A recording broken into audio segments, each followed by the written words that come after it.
I still can't look at his photos, Yeah. without, yeah. That's why I bring this. I knew I had to bring this. Just so that there was a photo.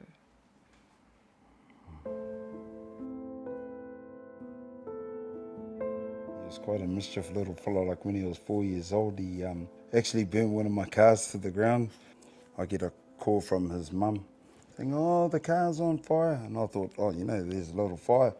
But the car was full of blaze. And when I got back, the firemen were just leaving, and it was just a shell. She had been yelling out for him, saying, "Tristan, Tristan," and thought that he was in the car and crying. So when they eventually put the fire out, he wasn't in there. And then I got back and I yelled at, "Son, where are you?" And he goes, "Oh, here I am, Dad." You know what I mean? Just out of nowhere. And I was sort of angry and happy at the same time. I didn't care about the car. It was an old classic, but then I yelled out to him. I said, "Come here, son." I gave him a biggest hug. And yeah, lots of these things happened right throughout his whole 18 years, pretty much. Yeah. Hard but very respectful. Like I Yeah. have to emphasize the respectful. Yeah. He was definitely a hard kid. Then when he was about 15, I hate to say it, but he ended up getting in trouble, stealing cars, and that's when I sort of lost him. He ended up getting involved in the, in the judicial system, and we were going to FGC meetings with him all the time, and he had probation officers, and they become fond of him as well. He was just a go fast boy. Yeah, he definitely was. Yeah. Nothing, you couldn't tell him anything. Yeah. So when he got to the age of just being like, I know what I want to do, so this is what I'm going to do. And that's exactly what he did, And so the day that we found out about Tristan's accident, my little sister Bubs, she got a call from one of his best friends. They'd just finished the gym, and they came around the corner. They'd seen a bike go past, and they heard a bang. They were pretty much there on the scene. And when they came around the corner, they'd seen Tristan lying on the ground. You can never prepare yourself for something like that. Yeah. The doctors, they go do their assessments, and they always come out with the worst case scenario. We had hoped that he would come out on the other side. We had hoped that the doctors were wrong. But the thing that really me off the most is they'll say he's not going to survive, but would you consider donating his organs? Yeah. You know what I mean? Right from day one. And his mum's a donor, a few of my kids are donors, and we just went, hell no. Yeah. You know what I mean? Not when you're going to, doctors need to really work on their delivery. Everyone was against it. I was probably the only one that was. Yeah, you definitely were. I was the only one that thought, oh yeah, I'm keen on that, but I don't think your delivery was very good. You could have been a little bit more subtle. It took us a few more days, I think, we had to be in there for those 4 days really, but we had to be in there to see and to experience everything that we experienced, for us to come to an understanding of what we were going to do next as a whānau. Yeah. They did do a scan, and I was able to go. Me and his mum, we were the ones that went to go and view the scan. So, just so that we could explain to our whānau. Because if you're a Māori whānau, you start saying things like, but did you do everything? But did you, and did you, and did you? And I felt it was important. We didn't want to turn the switch off without knowing that without seeing the hard facts. The way that Dad approached us was like, hey, listen, if my son is gonna go out, I want him to go out doing some kind of good. Helping, yeah. I want him to go out doing some kind of good. He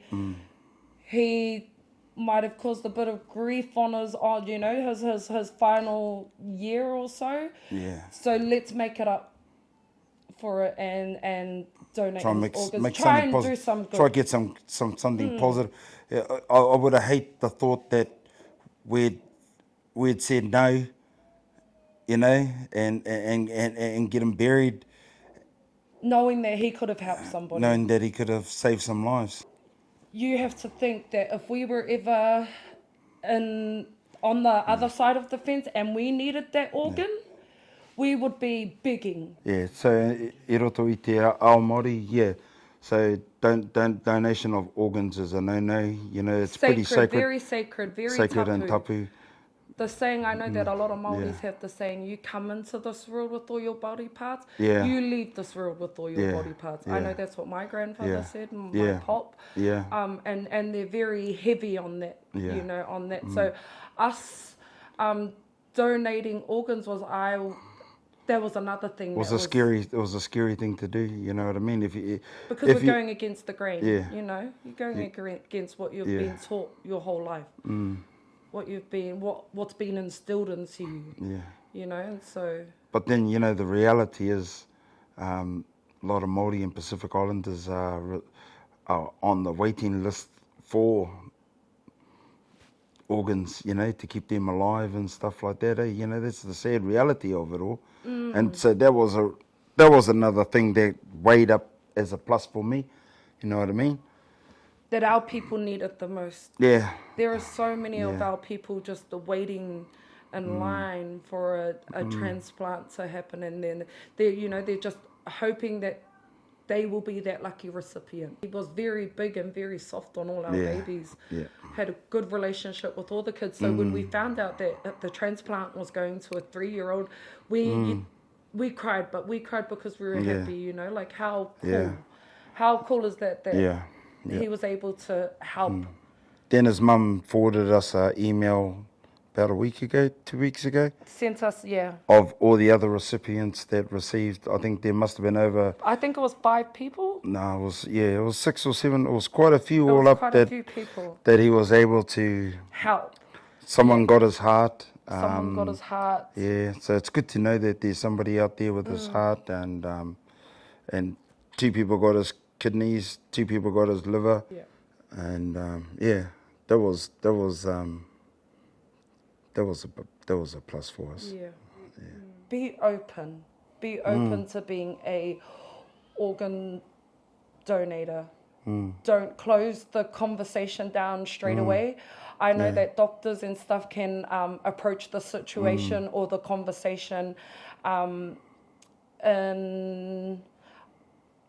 a blunt manner. And harsh sort of manner. But if they are able to look past that and sit with it for at least a day, then do it. If they can. If they can do it, you know? Yeah, that's right. Yeah. You never know. They might just be the person one day that needs a heart or a kidney or a liver. So you really have to put yourself in an organ donator's shoes. To be a loving son to his mum and his dad and to his family. Yeah. When he loved hard. Those he loved, he loved hard. Yeah.